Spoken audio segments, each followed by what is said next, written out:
Hey, in this video I'm going to snatch more of your precious time and show you 35 minutes of useless information about GTA 5, which at this point you're going to forget about before you even have time to click off this video. Ready? Let's go.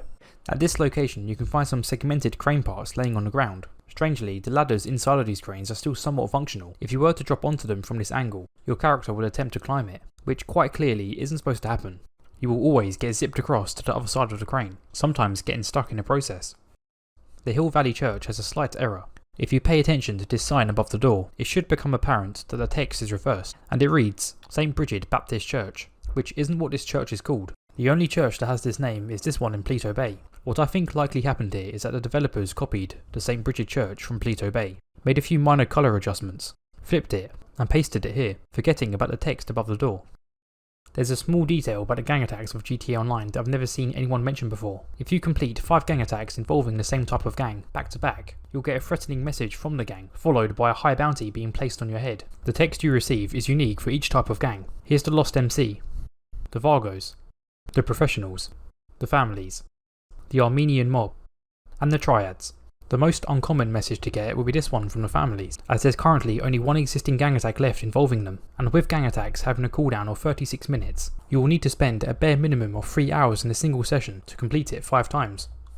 When you enter the Kosatka submarine for the first time, you'll get an introduction cutscene. During this cutscene you'll get shown the planning screen, which shows the island, Mr. Rubio, and quite strangely some coordinates. If we go ahead and type this into Google Maps, it will take us to the middle of Edinburgh, which is the same city that Rockstar North is located, although their office is a few blocks away from this location.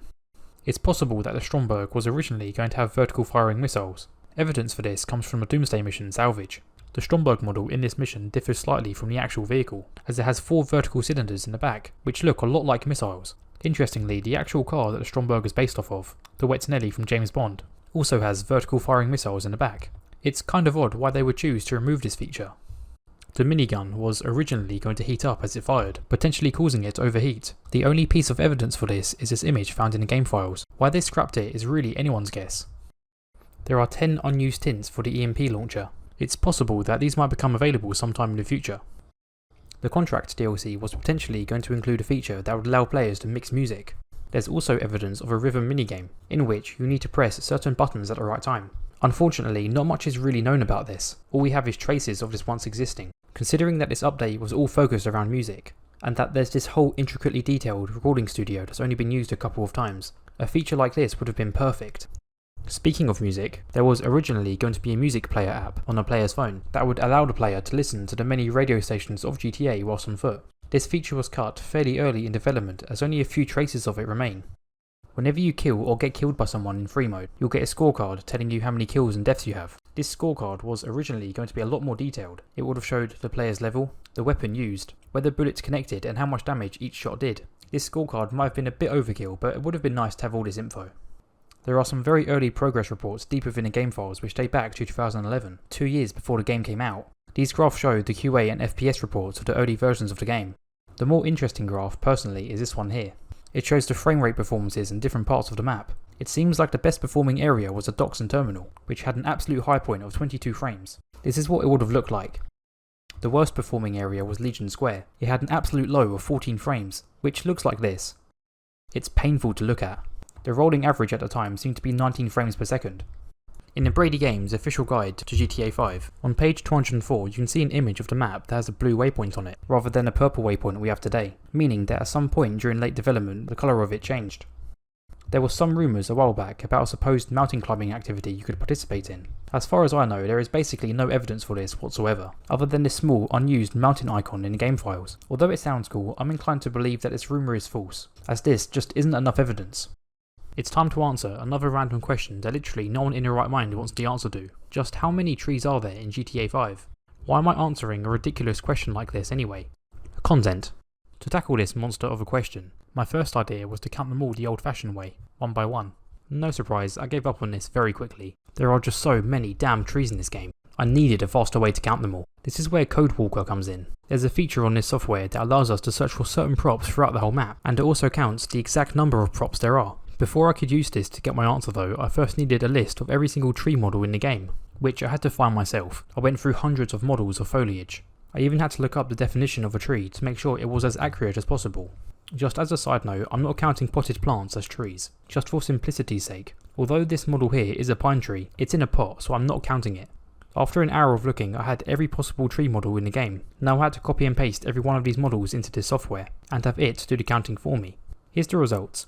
There are 5,850 palm trees, 956 oak trees, 27 cicada trees, 832 ficus trees, 3,251 large bush trees, 1,037 pine trees, 167 cypress trees, 288 maple trees, 611 veg crop trees, 254 eucalypt trees, 4,016 birch trees, 11,807 cedar trees, 576 Joshua trees, 48 Rio trees, 2,076 olive trees and 1,310 mesquite trees. Adding all of this together, in total there are 33,062 trees within the state of San Andreas. Considering that the average tree produces 150 pounds of oxygen every year, we can estimate that with trees alone, the state of San Andreas produces 4,959,300 pounds of oxygen each year. This amount of oxygen could sustain 130,000 people a year. Which is, yeah, pretty useless. I don't know what you was expecting really, but honestly, I'm just now starting to realise that a lot of my content is just throwing numbers at you. So let's move on to something else. In the entrance to Stab City, there's this completely wrecked trailer. If we pay attention to the back of it, we can see that it has a California license plate. It should really have a San Andreas license plate, as in-game, the state of California doesn't exist. So lore-wise, this doesn't make sense. This is likely just a small oversight from the developers. There's an early beta image of Agent 14 in the game files. As you can see, it seems like he was originally going to be blonde. Michael, Trevor and Franklin were originally going to be able to participate in police work. I'm assuming that these missions would have been somewhat similar to taxi work, with the missions only being available when a player gets into a police car and accepts a call on a radio. You would have probably had to stop store robberies, chase down speeding cars and generally keep the streets of Los Santos safe. The evidence for this comes from this fully rendered police outfit for Michael, as well as these unused voice lines. Stay out of trouble now. Who's profiling who here? Now it's my turn to stop and frisk. No loitering. Show some respect for the law. You look like you're up to no good. Officer coming through. Don't make me get the nightstick out. You have the right to absolutely nothing.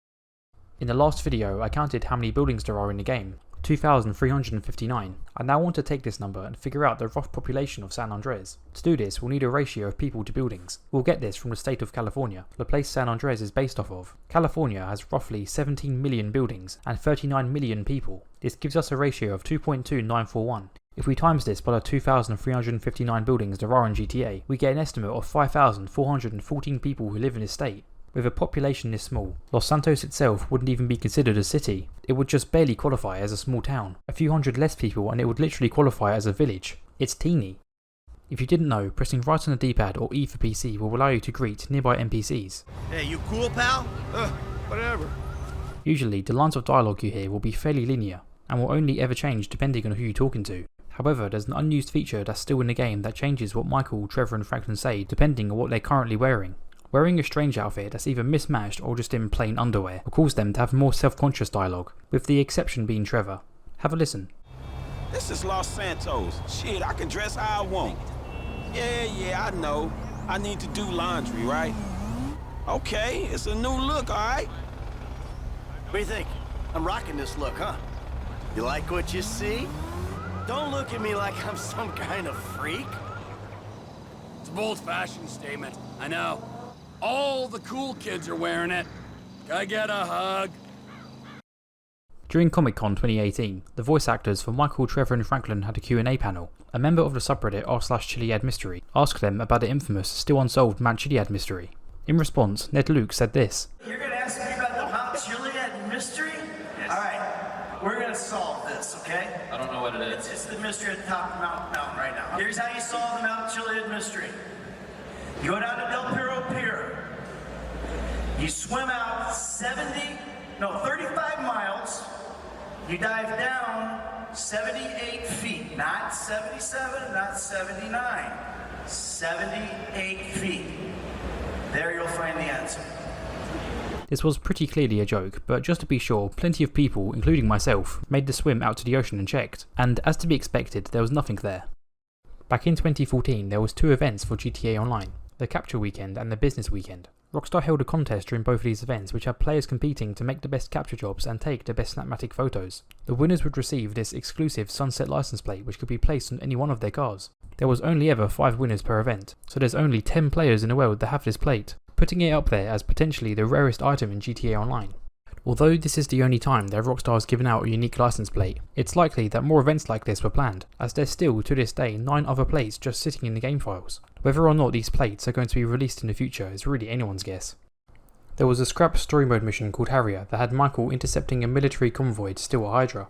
Not much is really known about this mission other than it was supposed to be the 4th mission you would get from Solomon. From its brief description, it's clear that Michael would have had to plant some explosives along a road and detonate them as soon as the convoy passes over, allowing him to then steal it.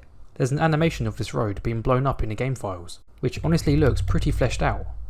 This next one is a little bit weird. There's a scrapped GTA Online heist setup that is fully voiced, animated and more or less fully fleshed out. The mission is called Casanova, and the objective is for one player to enter a nightclub, find and seduce the Pacific Standard bank manager, and go back to his apartment to talk.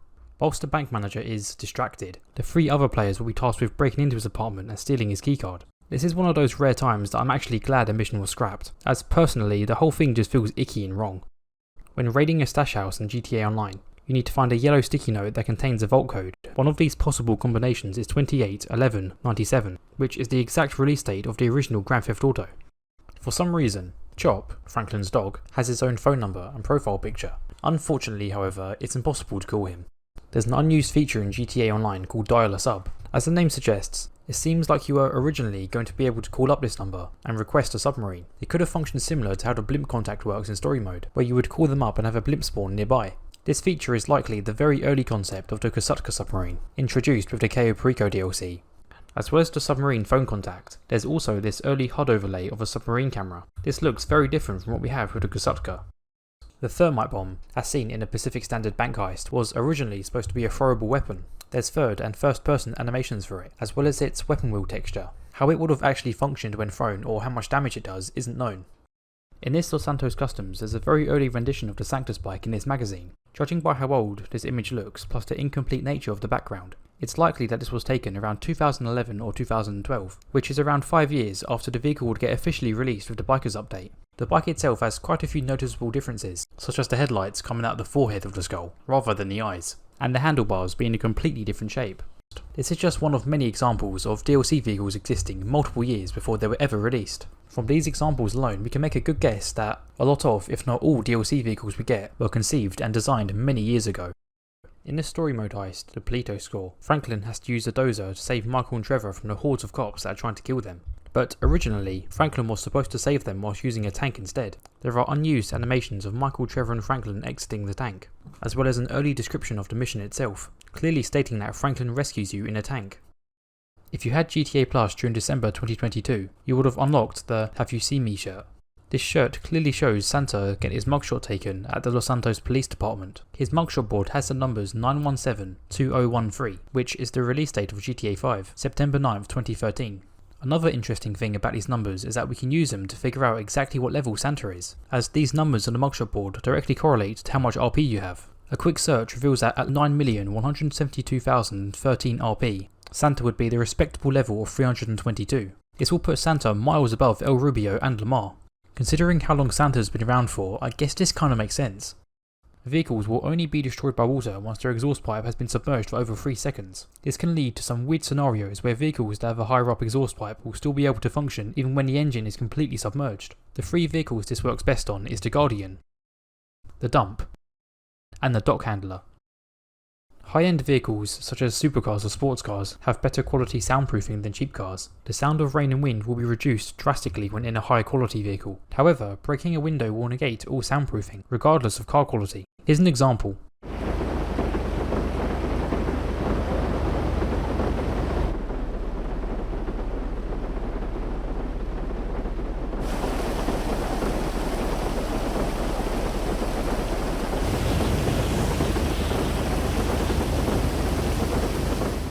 If you were to connect a tow truck to another tow truck to another tow truck to another tow truck and so on, eventually the game will start to break and will swing the tow trucks in random directions. I think it's for this exact reason that it's impossible to get any kind of tow truck in GTA Online, without the use of mods of course.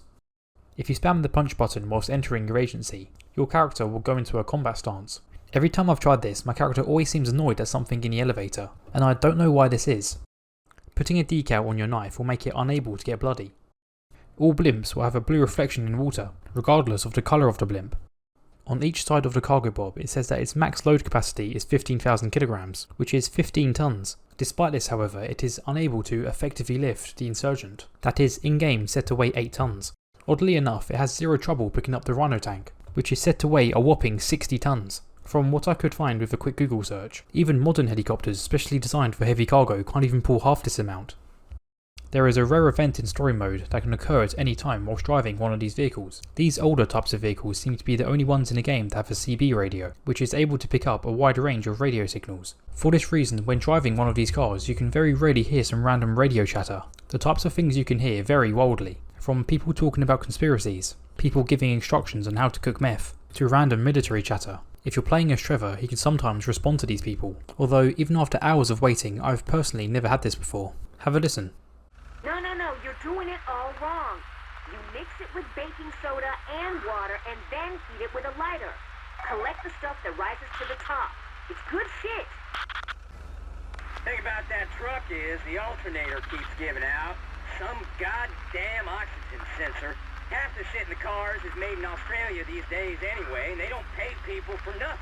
We need some kind of revolution, because it ain't gonna get no better. I have a gun, and I can take down a Predator drone. Yeah, blah, blah, blah, blah, blah, blah, blah. You assholes ever talk about anything interesting?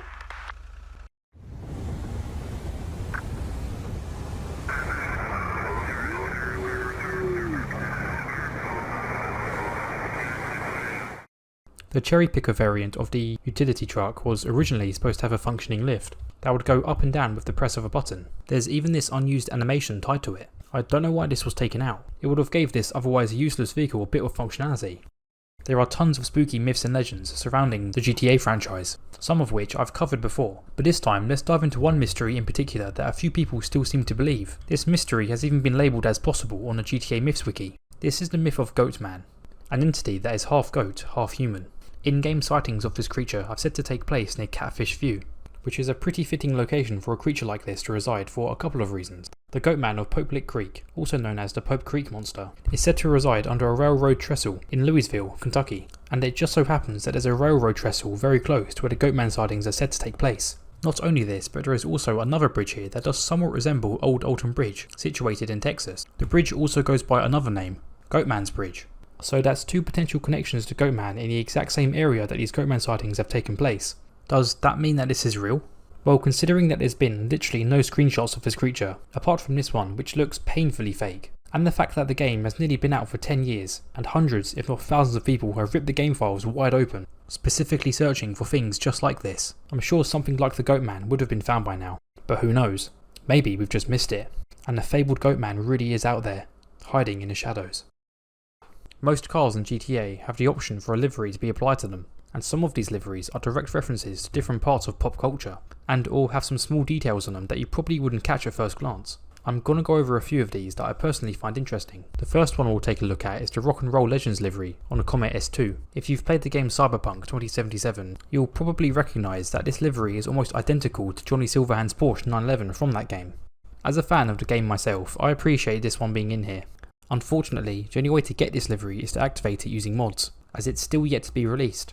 Next, we have the Waifu Wheels livery on a Xeon Classic. Although there are many vehicles in game that have a Weeby Princess Robot Bubblegum livery available, 20 to be exact, but this one has an added feature of a Princess Robot Bubblegum body pillow in the back. It's all seat belted in, and it has some pretty suspicious looking stains on it. Next is the Delivery Boy livery on the Futo GTX. The name of this livery, as well as the livery itself, is a particular reference to Takayumi Fujiwara's Toyota Sprinter Treno in the anime Initial D. In the show, the main character is an illegal street racer and part-time tofu delivery boy. As another nod to this, the Futo on the back of the car turns into tofu when its livery is applied. Lastly, we'll cover the many Fast and Furious liveries. Although there are many ways to replicate the many cars from this franchise, there's only 7 liveries that are direct references to it, which I'll lay out now. We have DK's Nissan 350Z, made with the King Scorpion livery on the Anis Euros. Brian O'Connor's Mitsubishi Evolution 7, made with the blue Power Stripe livery on a Sultan RS. Leon's Nissan Skyline R33 GTR, made with the Not Tonight Pizza Boy livery on the Elegy Retro Custom. Brian O'Connor's Mitsubishi Eclipse, made with the Almost Had You livery on a Penumbra FF. Slapjack's Toyota Supra Turbo, made with the Slapdash livery on a Jester Classic. Brian O'Connor's Nissan Skyline GTR R34, made with the Midnight Racer livery on the Elegy Retro Custom. And lastly is Brian O'Connor's Toyota Supra Turbo, made with the 10-minute car livery on the Jester Classic. The weakest part of any helicopter is a tail rotor. If you land a few well-placed shots, it will spin uncontrollably, causing it to crash. There are quite a few score tracks in GTA that are remixes and or include leitmotifs of other pre-existing tracks. I showed a couple of these in a previous video, but since then a few more have been discovered. These can be a bit difficult to hear, so listen closely.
In the Lowriders Custom Classics update released back in 2016, there was an action that was added that still remains unused to this day.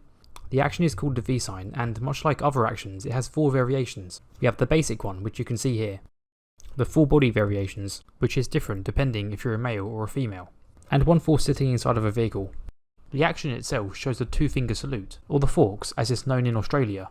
It's recognised as a gesture of offence in places like the UK, Ireland, of course Australia, and I believe some parts of Europe. It basically means the same thing as the middle finger. As this gesture isn't particularly well known in America, it doesn't really make sense for our characters to make it, which could be the reason as to why it got scrapped.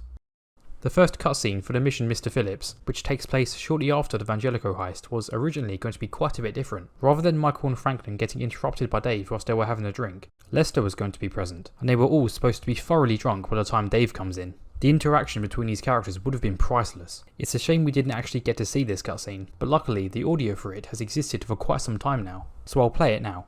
Oh, fucking did. Fucking A, Bubba. Yeah. You're a genius. We all are.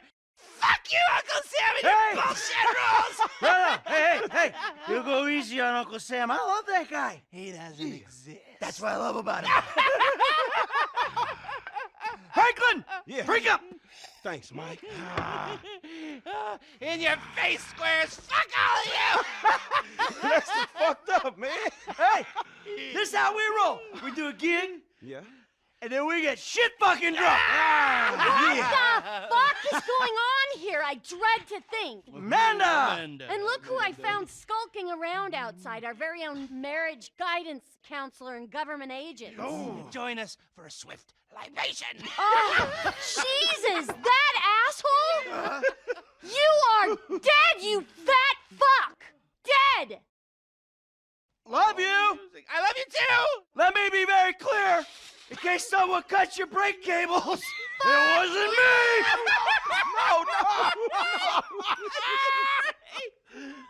Hello, Michael. Davey! I was wondering why you and your friends were getting drunk and high shortly after a store was done over. Can you explain that to me? Yes. They are 2 completely unrelated items. Everything about the job. The whole thing. Anyone who knows anything about your file, it's so fucking obvious. What is wrong with you? I have less than no clue what you're talking about. Bong hit.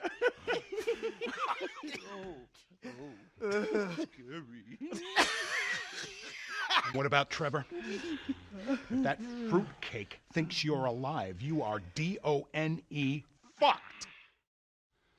Trevor, is D-O-N-E, Dad. Gotta be. I mean, besides, I didn't have anything to do with whatever it is you're saying I had something to do with. Wasn't me. Oh, now look. Isn't that convenient? Local breaking news. The Rebel radio signal tower can emit 2 separate Morse code signals. One of these signals is triggered directly by a loud sound around a time of 3 AM. Shooting a weapon or detonating an explosive near the tower will activate it. Here's what it sounds like.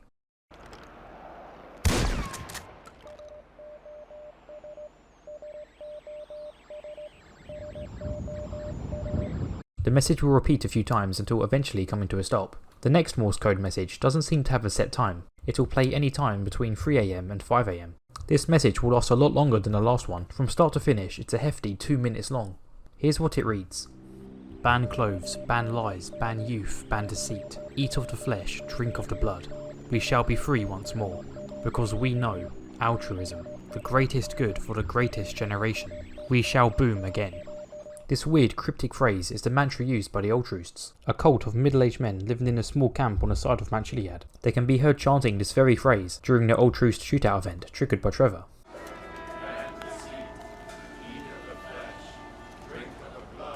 It can also be seen written in Morse code at the bottom of their website. Despite the group's ideology being against modern technology, they do seem to meddle with signal towers and use the internet quite a bit.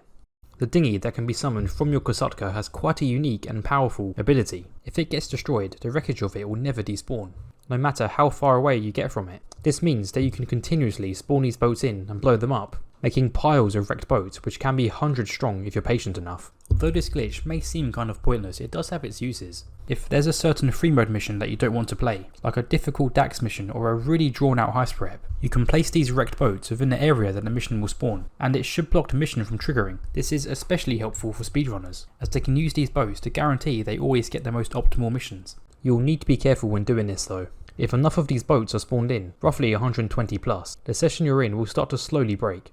Anyone who encounters these boats will start to experience some strange effects, such as being unable to summon any of their vehicles, seeing zero traffic on the road, being invisible to other players, and being softlocked when entering a property.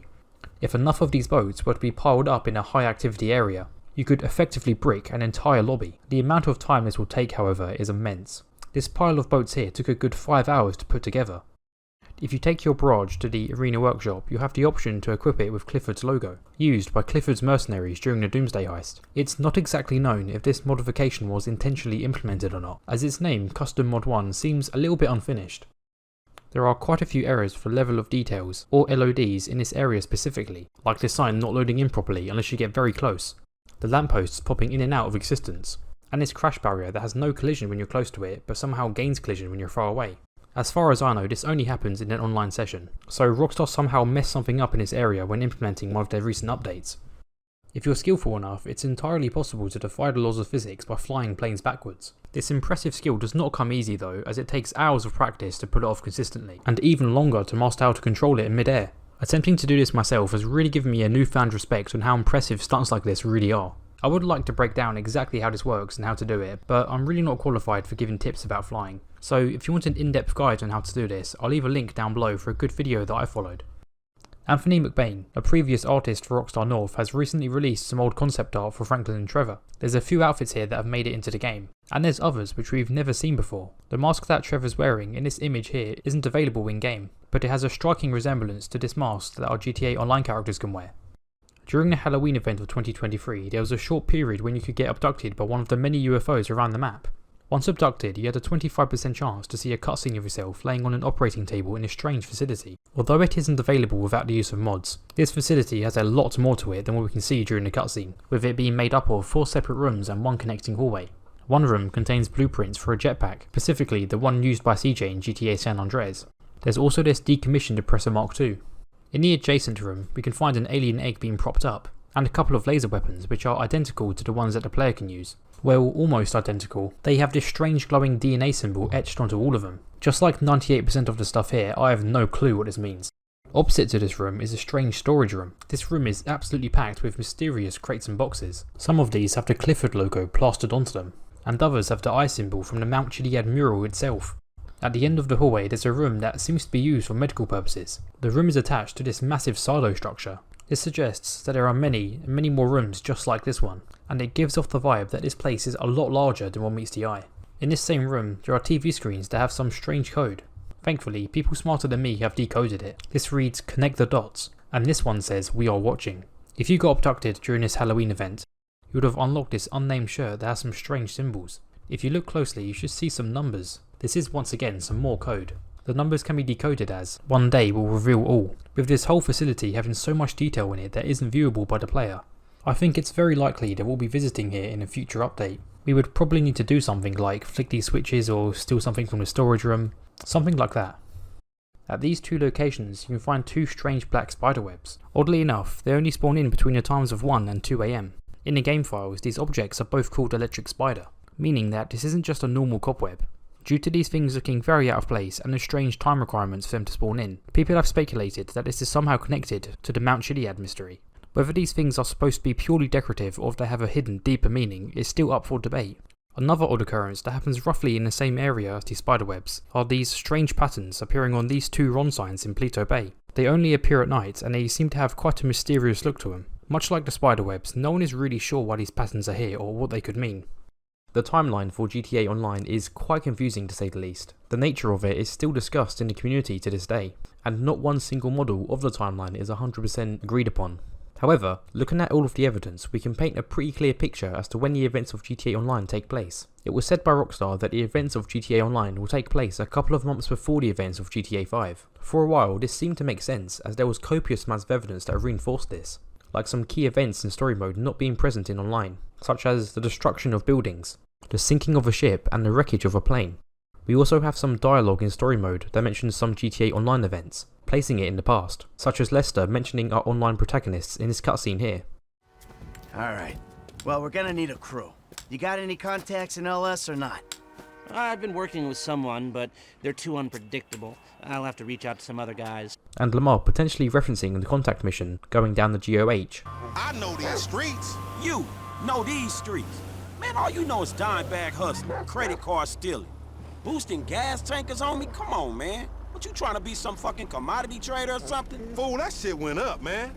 In the import-export update, you can sell a collection of luxury cars to Molly Schultz and Jay Norris, two characters who were quite brutally killed off during the events of story mode. All of this evidence places GTA Online before story mode. Everything made sense, until the gun running update came out in 2017. There's one little line of dialogue in this update that completely changed the timeline of GTA Online forever. One of our agents has been turned by a rival state. Yeah, it's 2017. I can't believe it either. So according to this, we jump from early summer 2023 all the way to 2017, over 4 years after the events of GTA 5 in just a single update. This is the controversial part that kind of does and doesn't make sense at the same time. It's kind of implied that the GTA Online character arrived in San Andreas with absolutely nothing but the clothes on their back. They then proceeded to complete a load of contact missions. They bought a luxury apartment, did 5 major heists, founded a complex criminal business involving the scalping of illegal goods, the exportation of luxury cars, the active production of cocaine, weed, meth, counterfeit cash and illegal documents. And for the hell of it, we'll say that they bought a $10 million super yacht as well, climbing the criminal ladder all the way to the top within a span of a month. They then did nothing for 4 years until the events of gun running took place. If we also add in the awkward fact that it somehow snowed during summer 2023, not once but 4 times, it really doesn't seem all that likely. But for the moment, this timeline is the best we have. We haven't really found any solid evidence that discredits these events as they currently are. Beyond the gun running update, the updates seem to match up with current time, with Trevor being referred to as a lifestyle coach in Vinewood. You butt into the place. You're late. What kept you? Yeah, well, it's too late. Ah, that bastard Trev. My best friend? Oh, he's supposed to protect me forever? Then he goes all Vinewood on me. He's too important for Ron now. But he's a guru. He's a lifestyle coach. I don't know what he is. I bet he's got abs. A couple of updates after that, Jay Norris's death is confirmed by Paige. Security's been upgraded since the Jay Norris incident, so that's probably the only way to get past the cameras. Skip ahead a couple dozen more updates and NFTs are getting referenced, only half a year after the massive surge in popularity. You can't take it. It's a non-fungible token, asshole. Do you even know what that means? It's on the blockchain. It's not a physical object. You can't take shit. Blockchain, bitches. Blockchain. I own it. Forever! Look, you can shoot me, but you can't take an NFT. How stupid are you? Overall, the timeline is very messy, partly due to mistakes in continuity and partly because, well, it just doesn't make sense. But until Rockstar cleans up the timeline for us, this is what we're stuck with. Well, that's the end of the video. I hope you enjoyed listening to those utterly useless facts about GTA 5. For the fifth and final time now. I know I said in the last video that it's going to be the last one, but with there being so much new information about GTA 5 coming to light, specifically due to some leaks, I just had to make another one. Also, apologies for the long wait for this one. It's been nearly half a year since I last uploaded, which is terrible even for my own standards. I was going through some family issues during that time, so I wasn't able to work nearly as much as I would have liked. Despite that, I hope you enjoyed this video and I'll see you later.